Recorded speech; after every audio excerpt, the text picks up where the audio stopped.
Vous écoutez le podcast de Collection Miwa.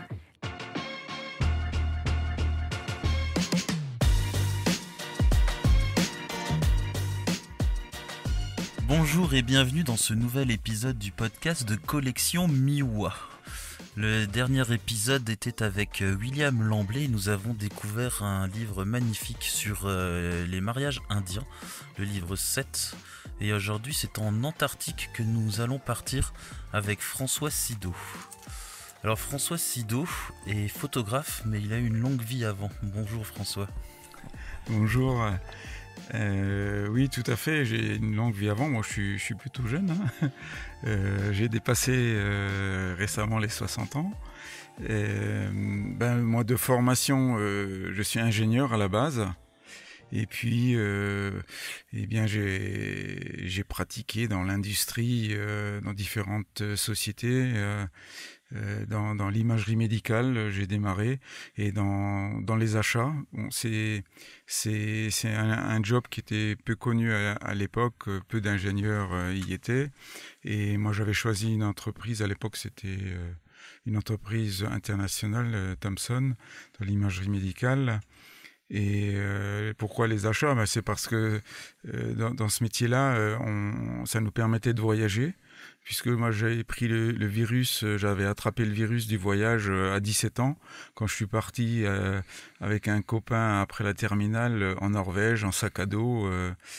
Voilà, donc j'ai attrapé le virus à ce moment-là.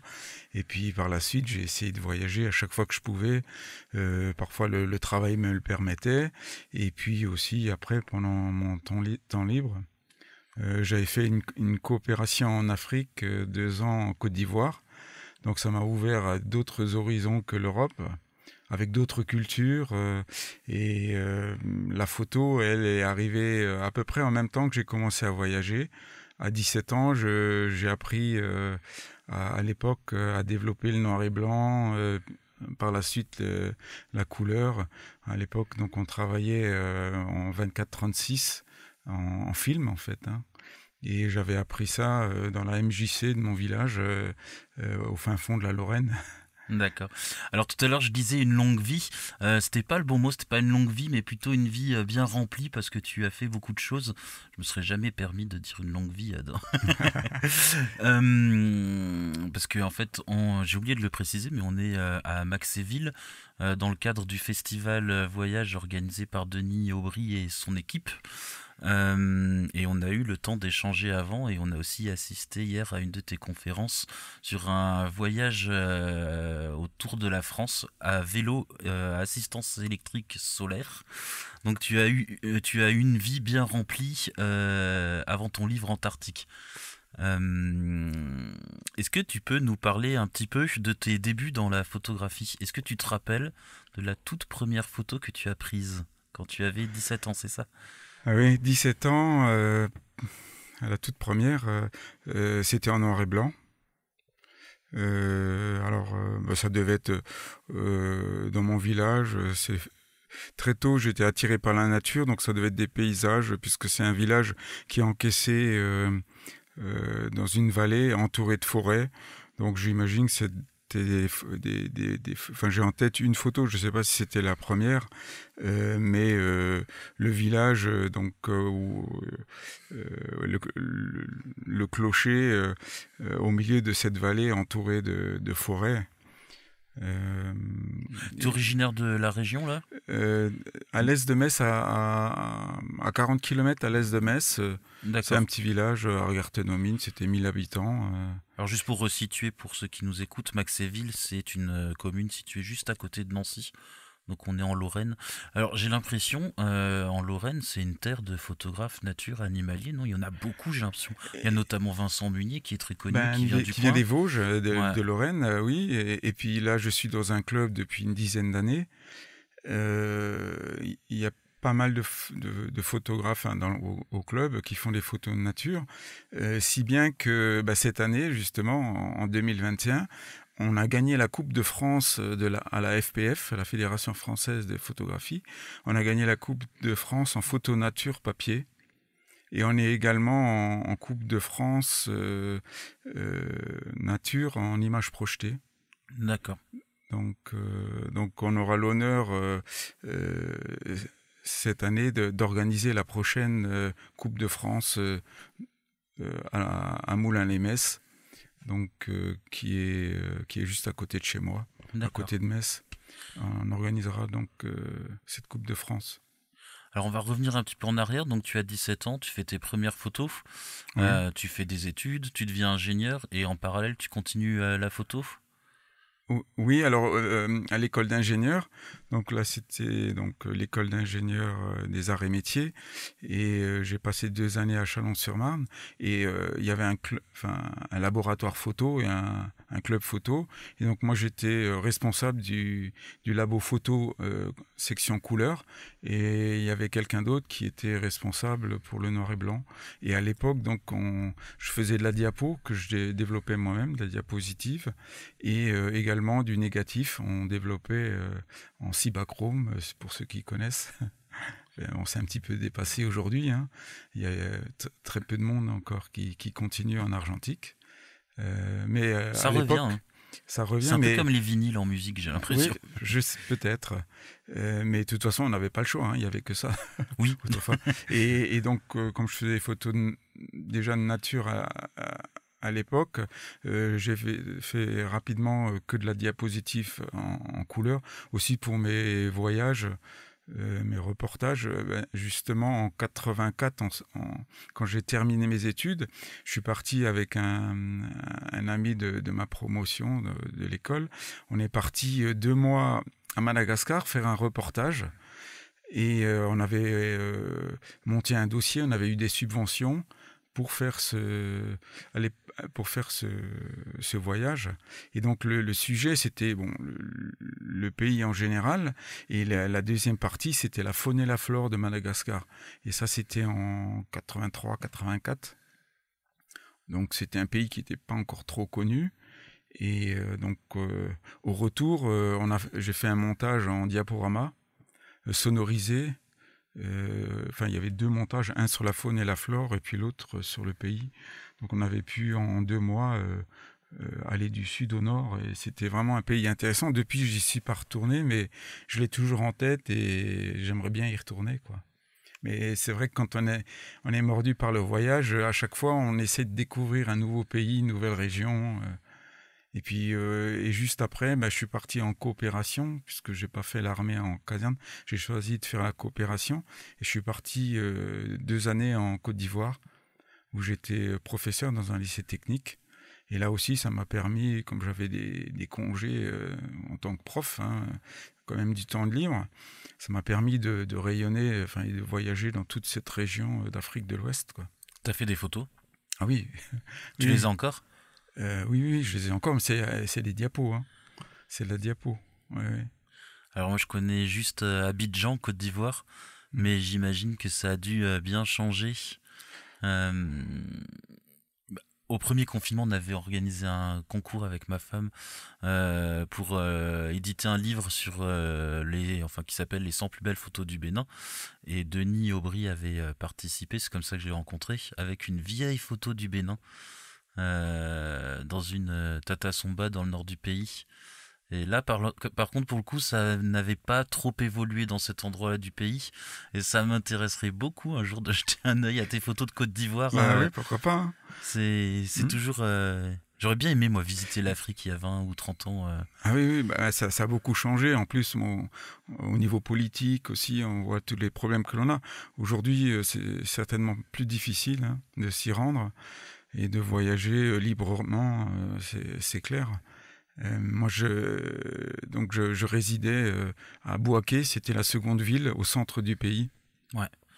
C'est de là qu'est originaire le président non, Ouattara, à Yamoussoukro, le précédent, comment il s'appelait? Gbagbo. Non, pas Gbagbo, encore avant. avant. Ah là, je sais plus.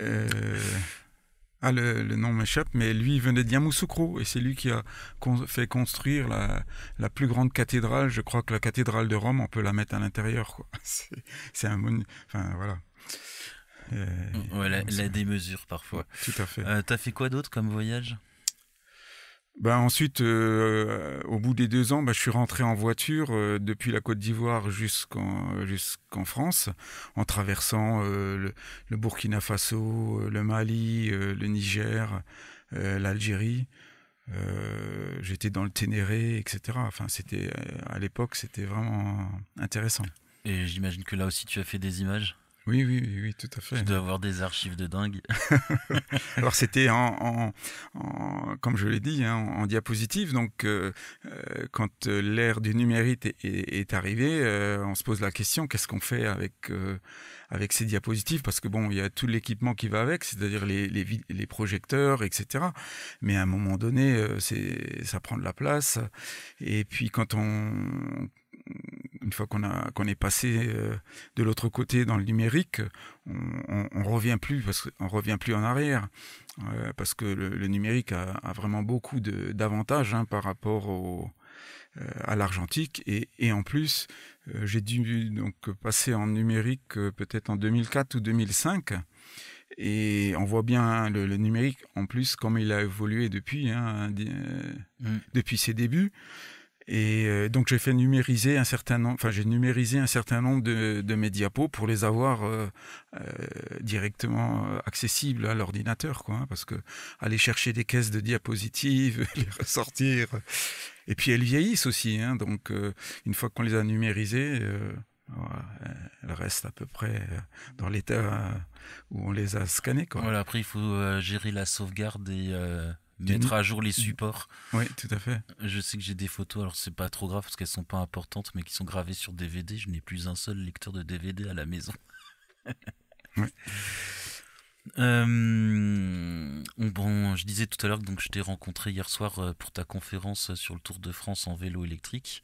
Est-ce que tu peux nous parler un petit peu de ce voyage qui là pour le coup est beaucoup plus récent, que tu l'as fait l'année dernière pendant la pandémie? Le voyage, le Tour de France, c'est ce printemps, donc c'était de fin mai à fin juin. En fait, c'est une histoire qui a démarré en 2020. Puisqu'avec le Covid, beaucoup de choses ont changé. Tous les vols étaient annulés, et j'avais prévu de d'aller en Sicile, la Sicile que je ne connaissais pas. Et je devais y aller donc avec ma femme, mon frère. Et puis tout a été annulé, et je me souviens au téléphone avec mon frère, je lui ai dit, on n'a qu'à y aller en vélo, quoi, en Sicile. Et c'est de là que c'est parti. Alors c'était une blague que tu lui faisais qui s'est concrétisée, ou non, c'était déjà une idée que tu avais en tête sérieusement? C'était les deux. C'était un peu les deux, oui, tout à fait. Il y avait un fond de vrai, c'est sûr, parce que en 2018, j'avais découvert une course qui s'appelle le Sun Trip. Le Sun Trip, c'est une course à vélo solaire qui a lieu tous les ans au départ de Lyon. Une année sur deux, c'est une course qui se passe en France, et puis une année sur deux, le départ se fait de Lyon pour une destination donc à l'étranger. Et en 2018, ils allaient de Lyon à Canton-Chine, 12 000 km. Ouais. Et quand le vainqueur a fait ça en 45 jours, c'est-à-dire 270 km par jour, je me suis dit, ça c'est un moyen qui peut nous permettre de voyager sur de longues distances. Et donc, je me suis inspiré des vélos utilisés dans cette course. J'ai pris le meilleur des différents modèles, parce que c'est des modèles réalisés par les coureurs en général. Et donc, j'ai fait le mien à partir de ces idées-là. Donc, c'est un VTT d'occasion que j'ai acheté, que j'ai électrifié, avec une batterie, un moteur à l'arrière. Et puis, j'ai acheté une remorque que j'ai modifiée qui se fixe sous la selle pour transporter les bagages, puisque l'objectif c'est de faire un vélo pour des voyages au long cours. Donc avec cette remorque, vous pouvez emmener 20 à 25 kilos de bagages. Et puis au-dessus de cette remorque, il y a les panneaux solaires qui, eux, permettent d'alimenter la batterie pour augmenter l'autonomie, puisque les vélos électriques sont très courants de nos jours, mais il est un peu difficile avec ces vélos de parcourir de très longues distances. parce qu'on est limité par la capacité de la batterie. Et avec les panneaux solaires, quand il fait beau, on a une autonomie illimitée en kilomètres, puisque les panneaux suffisent, on n'utilise pas la batterie. Et puis quand il fait mauvais, donc j'ai eu l'occasion de le tester pendant le Tour de France, j'ai pu faire 100 km par mauvais temps. Okay. Donc moi, ça me suffisait. Et en moyenne, j'ai fait 100 km par jour. Et au total, 2900 km en un mois. Ok. Et tu as illustré tout ce voyage, par contre, avec ton smartphone, tu nous disais. Oui, alors, ce qui était un petit peu dommage, c'est que j'étais en autonomie totale, sans assistance, c'est-à-dire que j'avais la tente, le réchaud, enfin tout ce qu'il fallait pour être en autonomie. Donc j'allais, dans la plupart des cas, au camping. Par contre, j'avais plus de place et j'avais plus de charge disponible pour mon matériel photo. Parce que généralement, quand je voyage avec mon matériel photo, j'ai entre 15 et 20 kilos. Donc là, c'était exclu. Et donc, je suis parti avec 2 smartphones pour faire des photos et de la vidéo, puisqu'en 2016, je me suis également formé à la vidéo. Et ça, suite à l'arrivée de la 4K, qui est une qualité qui me paraissait suffisante en vidéo. Parce qu'en tant que photographe, on est quand même assez pointilleux sur la qualité d'image, le piqué, etc. Et là, je commençais à m'y retrouver au niveau de la vidéo. Et aussi, il y a certaines scènes, il y a certains moments qui sont... On a du mal à retraduire l'émotion ou ce que l'on vit uniquement à travers les images fixes. Et on se dit, là, il faudrait filmer l'instant. Et avec la vidéo, donc c'est possible. Qu'est-ce qui t'a manqué le plus dans ton matériel photo à ce moment-là ? Lors du Tour de France, ce qui m'a manqué le plus, je dirais que c'est quand même un petit peu la qualité d'image et la taille de capteur, quoi. Oui, tout est net avec un smartphone. Alors, tu veux parler de la profondeur de champ, non ? Parce que à cause de l'ouverture. Mais j'ai quand même des images où j'ai essayé de retraduire l'effet que l'on a avec des grands capteurs. Par exemple, je me souviens j'ai pris en photo des fleurs le long de la route, parce que c'était très fleuri cette année, là, notamment dans le Massif central. Il y avait des fleurs partout, avec des avant-plans avec des fleurs, et puis derrière on voit le paysage. Il y a quand même le fond qui est un petit peu flou. Mais bon, c'est clair que ça n'égale pas un moyen format ou un 24-36. Donc tu me disais tout à l'heure, tu travailles d'habitude avec un moyen format, un Pentax, c'est ça ? C'est toujours le cas ? Oui, alors... Ah non, Sony, tu me disais. Je sais plus. Disons que moi, pendant plus de 30 ans, j'étais en Canon. Et avec l'arrivée des boîtiers Sony, donc en mirrorless ou en hybride, c'est-à-dire ce ne sont plus des réflexes, je m'étais aperçu que le matériel était plus petit, plus compact. Et donc moi, j'ai démarré avec un A7R2. Donc, il faisait déjà 42 millions de pixels et la dynamique du capteur était bien supérieure à celle de Canon. Et puis, aussi dans le viseur, il y a des informations que l'on n'avait pas dans les réflexes. Alors, je sais que beaucoup de gens étaient réticents à l'époque, disaient « Ah oui, mais le viseur est moins net, moins clair, etc. » C'est vrai qu'au début... Les viseurs étaient moins précis, mais on avait quand même plus d'informations. Et aujourd'hui, les derniers boîtiers qui sont sortis, je veux dire, plus personne se plaint du... Oui, ils ont fait des gros progrès. Des gros progrès. Et puis, vous avez beaucoup plus d'informations. Tu peux voir ton histogramme avant de prendre la photo, quoi. Et puis, sans enlever l'œil du viseur, tu peux voir la photo que tu viens de prendre pour voir si elle est surexposée, sous-exposée, pour corriger. Alors qu'avec un réflexe, tu es obligé d'enlever le boîtier de l'œil pour voir sur l'écran arrière ce que ça donne, quoi. Tu travailles avec des longues focales ? Oui, parce que je fais beaucoup de photos de nature, pas mal au téléobjectif, tout ce qui est oiseaux. J'aime beaucoup tout ce qui est en mouvement, les oiseaux en vol, et puis un peu de paysage aussi. et puis bon, j'ai fait aussi du reportage en Afrique sur les gens, etc. Mais aujourd'hui, je suis plus orienté pour la nature, sur la nature. Bon, j'ai toutes les focales jusqu'au 800 mm en Canon. Alors je posais la question parce que du coup, encore une fois, est-ce que ça t'a manqué lors de ton tour de France en vélo de ne pas avoir de longue focale avec toi? Parce que tu nous montrais hier dans la conférence quelques animaux. Il y avait notamment, alors j'ai oublié le nom, mais un oiseau assez rare que tu as photographié. Le courlis. Oui. Le courlis. Alors bon, on le voit pas en gros plan, hein, enfin. Voilà. Mais on le devine quand même. Et mon dernier smartphone qui est tout récent, je l'ai pris parce qu'il peut filmer en 4K, voire même en 8K. Mais j'ai filmé qu'en 4K. Et il a 3 objectifs, dont un 120 mm. D'accord. Et donc là, on a déjà un petit télé. Ben, ça permet déjà de rapprocher un petit peu. Et il y a un 12 mm, un 24 et un 120. Donc, je veux dire, on peut pratiquement tout faire, quoi. Alors dans le podcast, on parle pas trop matériel d'habitude, mais là, ça m'intéresse du fait que tu aies fait un voyage complet uniquement au smartphone. Selon toi, c'est l'avenir de la photo, le smartphone? Tu as vu mon reportage hier soir. Ouais. Je sais pas ce que tu penses des images, enfin de la qualité d'image. Bon, ça vaut pas. Enfin, j'ai un autre.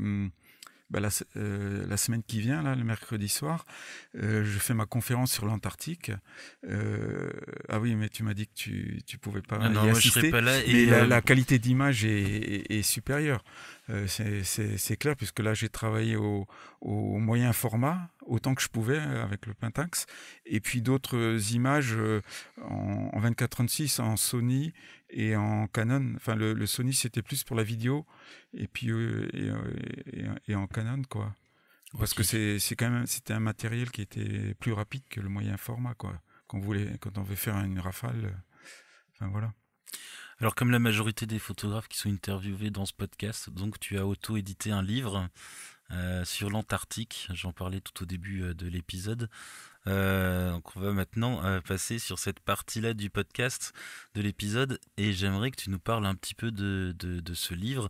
Alors déjà, la première question, c'est le titre du livre. C'est Antarctique 120 degrés. Antarctica, pardon, 120 degrés. Tu peux nous expliquer un petit peu l'origine du titre ? Le pourquoi Bon, Antarctica, c'est Antarctique en anglais. Ouais, ça c'est facile. J'ai fait le livre en français et en anglais, dans les deux langues, pour qu'il puisse être vu et lu par le plus grand nombre. Et puis bon, parce que je suis assez à l'aise en anglais, puisque j'ai voyagé un petit peu partout. Pour mon job, j'utilisais très souvent l'anglais. Hein.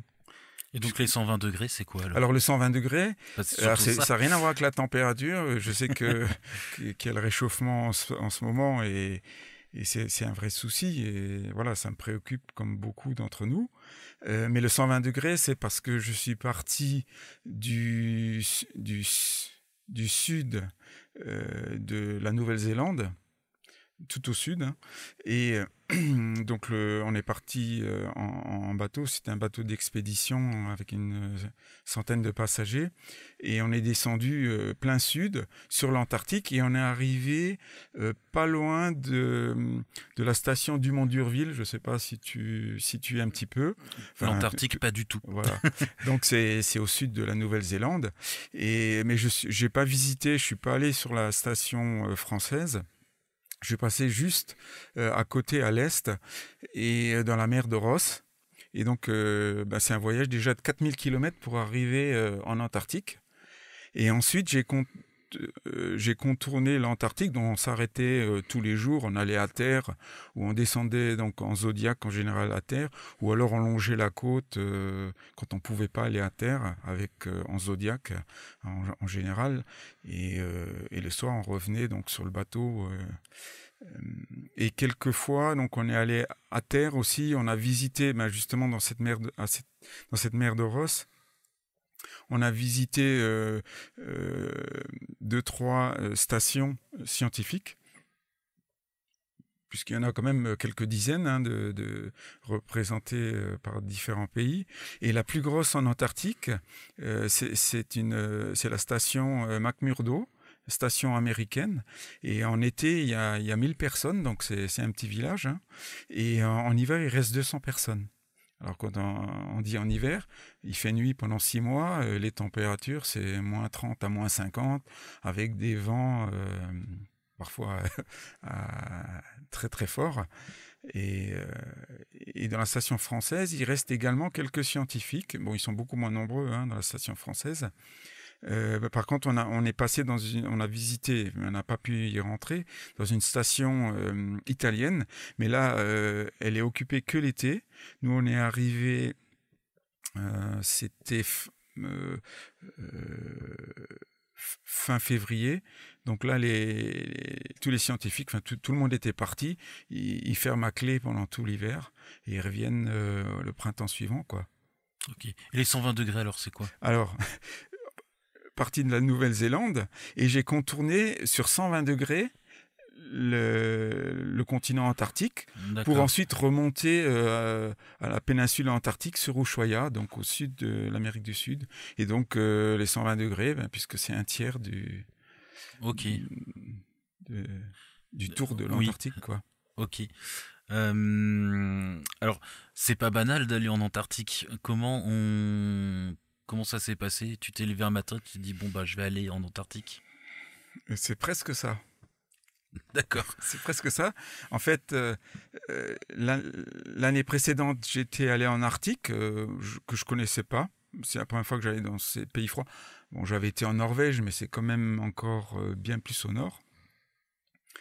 Et parce que j'avais envie de découvrir, voir un peu la faune dans ces régions, éventuellement voir des ours. Et donc, j'ai trouvé une compagnie qui permettait donc ça devait être une douzaine de jours sur un bateau longer les côtes du Svalbard ou Spitzberg également. Hein. En fait, ça se situe à 1000 km au nord du Cap Nord et c'est à peu près à mi-chemin entre le Cap Nord et le pôle Nord. D'accord. Et donc on a vu beaucoup d'oiseaux, on a vu des baleines, des phoques, on a vu l'ours également. Par contre, on a dû monter très haut à 82 degrés parce qu'avec le réchauffement, les bateaux, enfin on est obligé d'aller beaucoup plus haut qu'autrefois. On est obligé de dépasser l'île du Svalbard. En fait, il faut trouver la banquise. Ça dépend des années aussi, hein, de la température. Et il faut trouver la banquise pour trouver les ours, en fait. Okay. Et donc l'année suivante, moi je suis plongeur également. Je fais de la photo sous-marine et j'ai voulu photographier depuis un certain temps des baleines. Et dans ce cas-là, c'était des cachalots à l'île Maurice. Mais pour des questions d'organisation, enfin celui qui organisait ça ne permettait pas à un photographe de faire son travail correctement. Donc avec mon ami, un photographe allemand, on a décidé d'annuler puisque on pouvait pas faire les photos comme on le souhaitait. Et donc, on s'est retrouvé un petit peu le bec dans l'eau. On a annulé 1 mois et demi avant le départ. Ça devait être un départ en mars. Et mi-janvier, on a annulé. Et on s'est dit, qu'est-ce qu'on fait? Comme on avait été en Arctique l'année précédente, la compagnie avec laquelle on avait été, elle va tantôt en été, elle va au nord, en Arctique, et en hiver, elle va dans le sud, puisque c'est l'été dans le sud, donc en Antarctique, et c'était la bonne saison, puisque le bateau, il partait, je crois, en février ou mi-février. Il partait 1 mois et demi après, et il restait de la place sur ce voyage. Et puis les conditions, parce que moi j'avais pas prévu un budget énorme hein, pour le voyage, mais comme on partait en dernière minute, on a eu des tarifs acceptables, voilà. D'accord. Donc mission Antarctique. Mission Antarctique. Tu savais déjà que tu allais faire un livre ou Ah, pas du tout. Je savais pas du tout que j'allais faire un livre. J'avais pas vraiment étudié l'Antarctique puisque ça s'est fait un peu tardivement. Mais grâce à mon expérience que j'avais eue l'année précédente en Arctique, ça m'a permis de voir un petit peu quelles pouvaient être les conditions, comment gérer le matériel photo quand on le sort, qui devient très froid, et ensuite quand il faut le rentrer dans le bateau ou dans un endroit chaud, comment il faut gérer tout ça. Donc j'avais vu un petit peu et j'avais commencé à filmer aussi en Arctique, et là je me suis dit il faut que je me prépare et que je filme un petit peu plus, et, et voilà quoi. Donc j'avais ramené le moyen format et du matériel en réflexe 24-36 parce que j'avais pas de très longue focale en moyen format, j'allais jusqu'au 400 mm en moyen format. Ce qui est déjà pas mal pour du moyen format. Oui, mais ça représente un 300 mm, 320 mm, quoi. Donc, d'habitude, je travaille au-dessus de 400, entre 400 et 800. Donc, ça fait un peu court. Oui, donc ça peut faire un peu court. Et voilà, on était bien chargé en matériel. Et puis, il faut aussi avoir tous les vêtements qui vont bien. Hein, donc, il faut s'équiper. Donc, on avait pas mal de bagages. Et puis, ça a été un vrai travail parce que, je veux dire, c'était une chance unique d'être dans ces contrées, et donc on utilisait au maximum le temps disponible. Hein. En début de voyage, les journées étaient assez longues, donc on se levait assez tôt, et donc on pouvait passer de nombreuses heures dehors à rester dehors, donc à scruter les paysages, etc., à faire des photos. Et puis quand vous restez dehors et qu'il fait froid, 2-3 heures dehors, on le sent, voilà, et puis vous êtes content de récupérer un petit peu au chaud avant de ressortir, etc., quoi. Alors là, tu me disais donc vous êtes parti en hiver, donc c'était l'été en Antarctique. Voilà. Donc du coup, en fait, tu avais du soleil 24 heures sur 24 ? Non, c'était plus 24 heures sur 24 parce que c'était l'équivalent de mi-août à mi-septembre. Ok. Hein, puisque c'était de mi-février à mi-mars, donc tu rajoutes 6 mois. Donc c'est la fin de l'été, on va dire. D'accord. Ok. Donc les journées commençaient déjà à se réduire un petit peu. Alors d'habitude, enfin dans les derniers épisodes du podcast, le photographe nous donne des numéros de pages et nous parle un peu des photos, mais toi tu n'as pas numéroté ton livre. Non, j'ai pas de numéro. Donc, et c'est volontaire parce que j'ai voulu simplifier au maximum mon livre, avoir des images, et sur les pages où il y a des photos, il y a que des photos, il n'y a pas de texte. Et puis certaines pages, il n'y a que du texte. Par contre, j'ai mis des vignettes à la fin du livre parce que tu peux nous parler de quelques photos. Il y a pas mal de faune, notamment des gros plans sur des gros phoques. Ça se passe comment la rencontre avec ces animaux ? Alors là, je dirais que c'était quasiment la première fois où j'arrivais quelque part ou sur un continent où les animaux n'ont pas peur de l'homme. C'est sûr qu'il doit falloir en voir des masses. C'est parce que en fait, on les a jamais chassés là-bas, ou quasiment jamais chassés, et donc l'homme n'est pas un prédateur. Alors que partout ailleurs, même en Arctique, moi je connais pas beaucoup. Il y a peut-être les Galapagos où on voit que j'ai jamais été aux Galapagos, mais quand on voit les images, on voit qu'on peut se rapprocher de très près des fous à pattes bleues, etc., quoi. Et parce qu'ils n'ont jamais été chassés. Mais bon, les Galapagos, c'est une goutte d'eau, hein, c'est une toute petite île. Mais là, c'est un continent qui fait 25 fois la France, qui est plus grande que l'Europe. Et donc, tous ces animaux n'ont pas peur de l'homme. Donc, on peut s'approcher très près des phoques. On peut être à 5 mètres, 6 mètres. Alors, les guides, bien sûr, nous disaient qu'il ne fallait pas qu'on se rapproche trop près, justement, même si on avait l'impression de ne pas les déranger, et ils continuaient à faire leur sieste ou à faire leur petite poursuivre leur vie tranquille, c'était pour éviter de les déranger, quoi. Mais sinon, si on s'assoit par terre, les manchots, ils peuvent venir à côté de vous à 1 mètre, voire même vous toucher la chaussure pour voir qui vous êtes, à quoi ça ressemble. Voilà, donc vous êtes comme dans un zoo, mais il n'y a pas de grillage, il n'y a pas de barrière, quoi.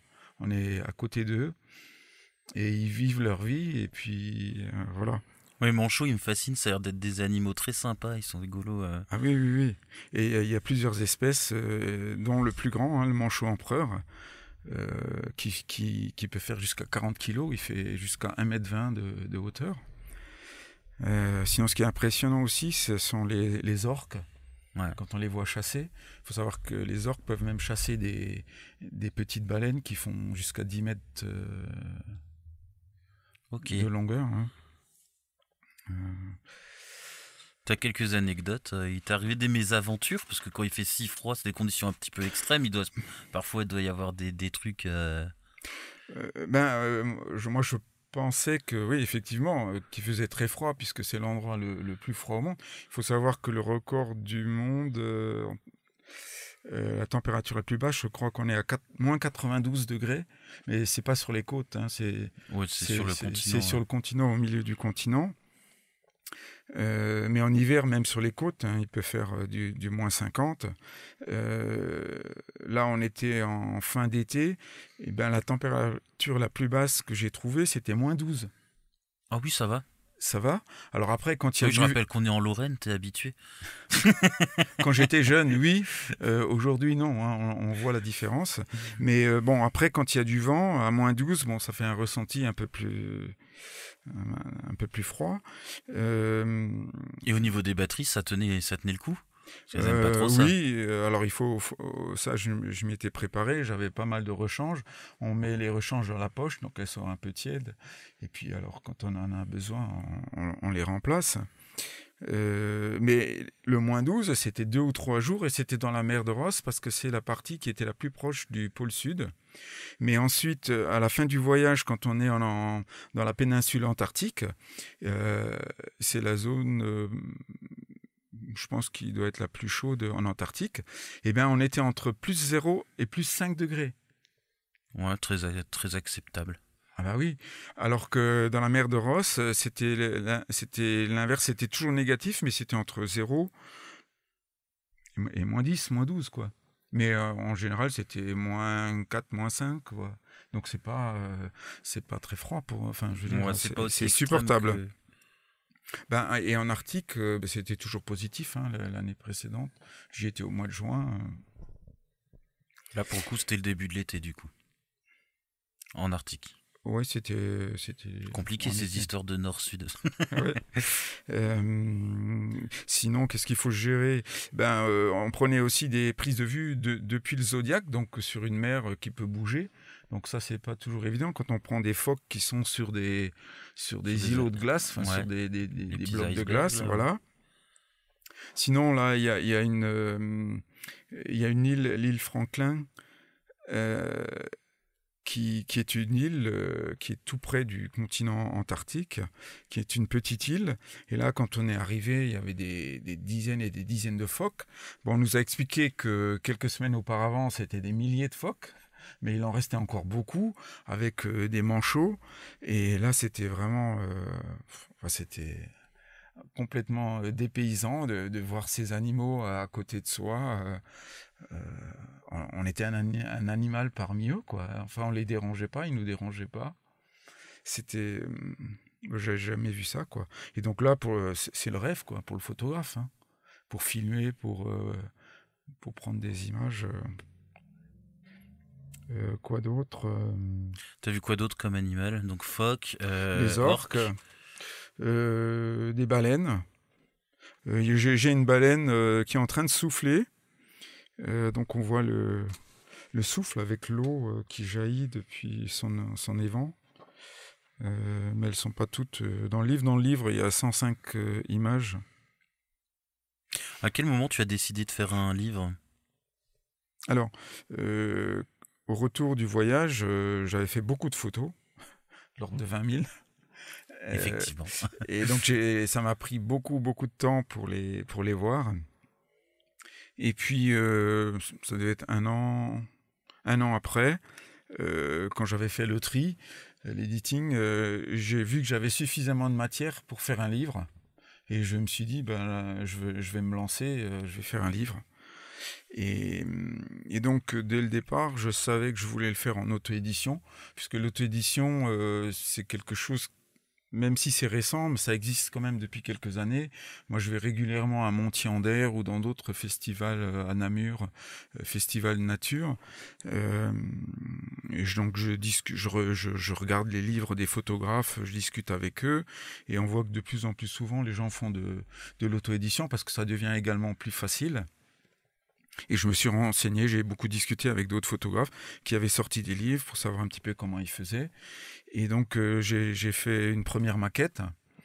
Mais comme c'est mon premier livre, moi je connaissais pas tous les détails et je connaissais pas InDesign pour faire la mise en page finale et faire les fichiers avec les ajustements de couleurs. Le fameux passage en CMJN. Voilà, pour les imprimeurs. Donc j'ai demandé à un photographe que j'avais rencontré à Montier, mais que j'avais dû voir dans d'autres festivals, Guillaume Billy, qui avait déjà sorti plusieurs livres pour lui-même et avait aidé d'autres photographes. En auto-édition ? Lui, il les a sortis en auto-édition. Ça m'intéresse pour la plateforme. Oui. Guillaume Billy, c'est ça ? Ouais, Guillaume Billy. C'est un gars qui est très sympathique, qui habite en région parisienne. Et donc, je lui ai demandé s'il était prêt à m'aider pour sortir le livre. Donc, moi, je lui ai donné une maquette. J'avais dû faire une maquette avec 120 ou 130 photos. Je lui avais donné 40 photos en plus et je lui ai dit, écoute, tu revois ma mise en page, tu enlèves des photos, tu peux en rajouter d'autres dans le paquet complémentaire de 40. Et puis, tu reviens vers moi quand tu es prêt. Et puis j'ai regardé ce qu'il a fait, globalement c'était bon, il y avait des petites choses que je voulais changer, et puis en échangeant plusieurs fois, en corrigeant, on est arrivé à quelque chose qui nous convenait bien, quoi. Et moi j'ai choisi le format, le type de papier, voilà. Tu as imprimé où ?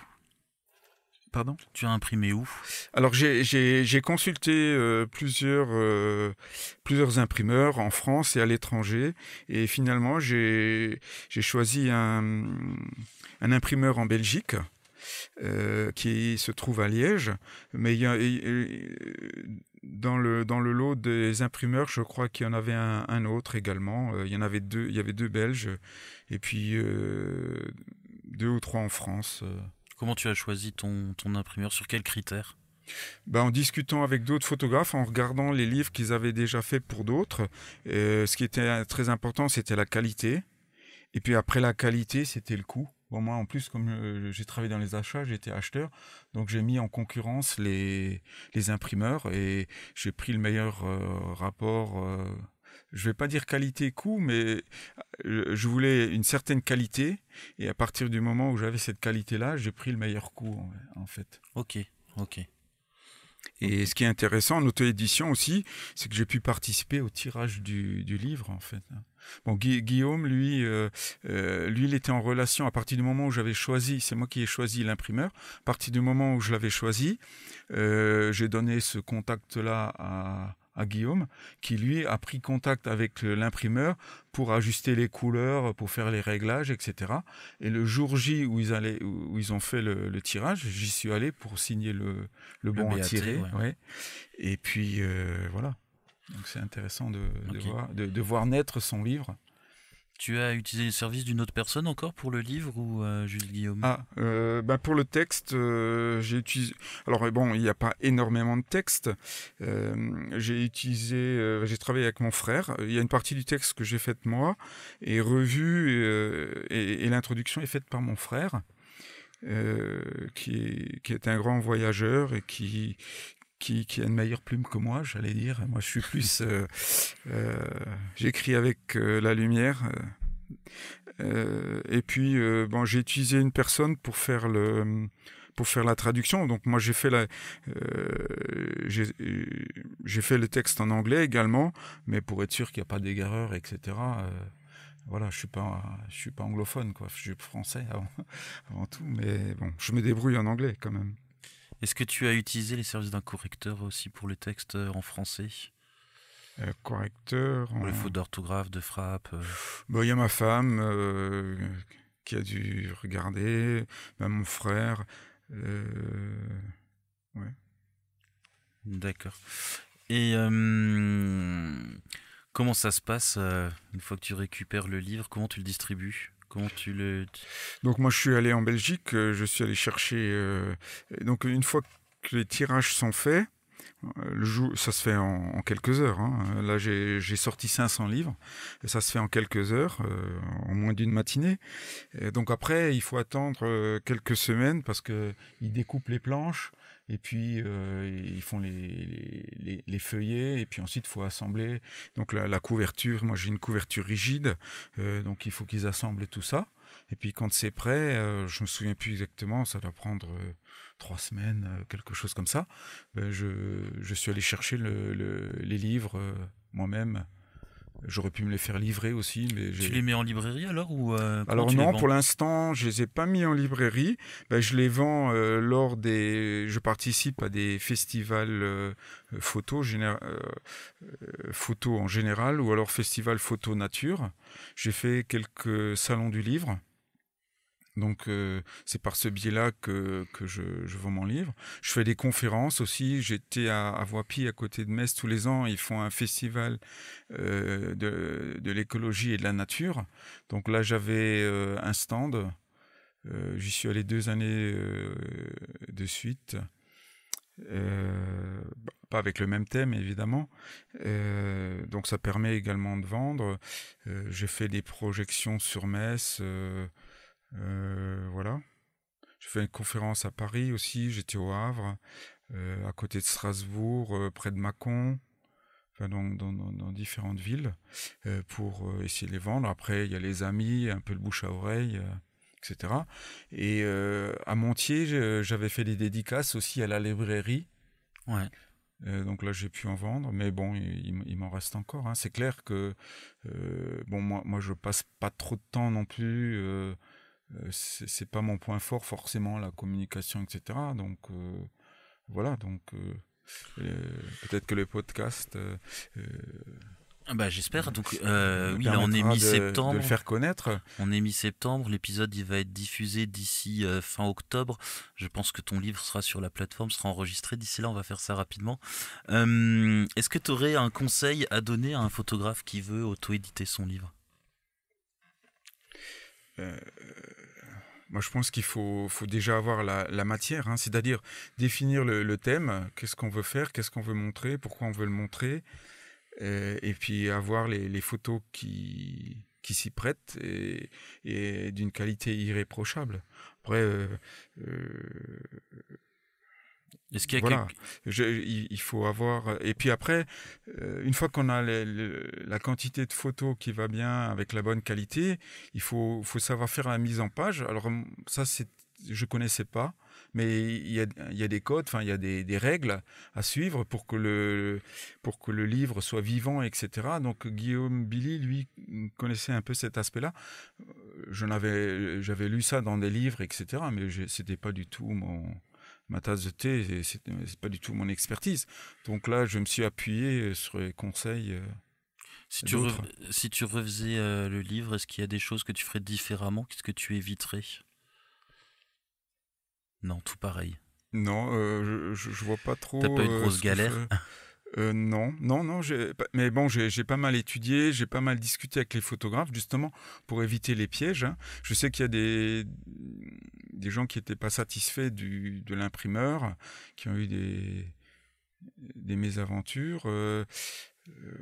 Donc en fait, le conseil que tu peux donner aux gens, c'est de prendre un maximum d'expérience chez d'autres photographes. Voilà, il faut s'inspirer, il faut discuter, et puis après, en fonction de sa sensibilité et les messages qu'on veut faire passer dans son livre, voilà, il faut adapter à sa sensibilité, mais il y a toute une connaissance, un savoir. savoir-faire de base qui est un petit peu commun à tous les livres et qu'il faut connaître. Et puis après, la diffusion, il faut aussi, quand on se met en auto-édition, il faut penser à l'après, une fois qu'on a les livres, comment on va les diffuser. Ouais, ce qui finalement Parce est que très bon, important. il faut. Alors, je sais qu'un des soucis, c'est le financement, quoi.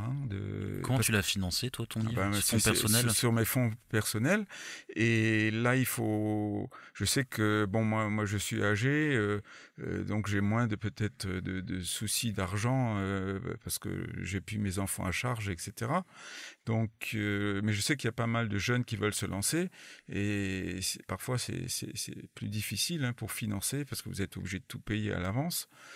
Et voilà. Après, une des questions qu'il faut bien se poser aussi, c'est combien de tirages je vais faire. Bon, sachant que en offset, avec ces machines qui sont très rapides, le minimum, ça doit être dans les 300-400 livres. Ouais. Donc après, il faut savoir, est-ce que vous utilisez ces technologies-là? Après, il existe de nouvelles technologies avec le numérique où vous pouvez imprimer livre par livre quasiment.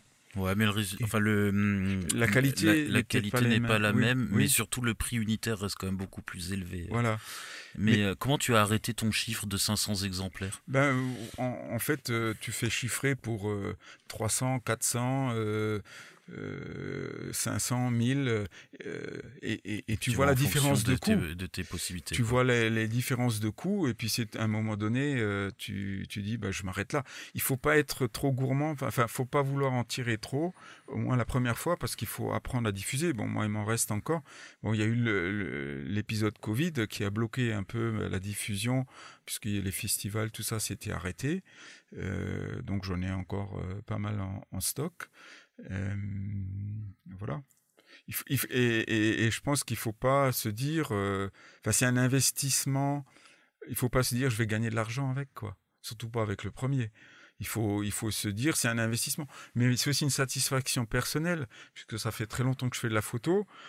Quelque part, on peut le considérer aussi comme un aboutissement, quoi. Hein, je veux dire. Après, vous pouvez l'offrir aussi. À vos amis ou voilà, vous pouvez l'échanger, c'est très intéressant et puis c'est un cadeau vraiment personnel, hein. Enfin, je veux dire, vous faites des dédicaces aussi, donc c'est pas quelque chose que vous achetez et que vous offrez à quelqu'un d'autre, c'est quelque chose que vous avez fait vous-même.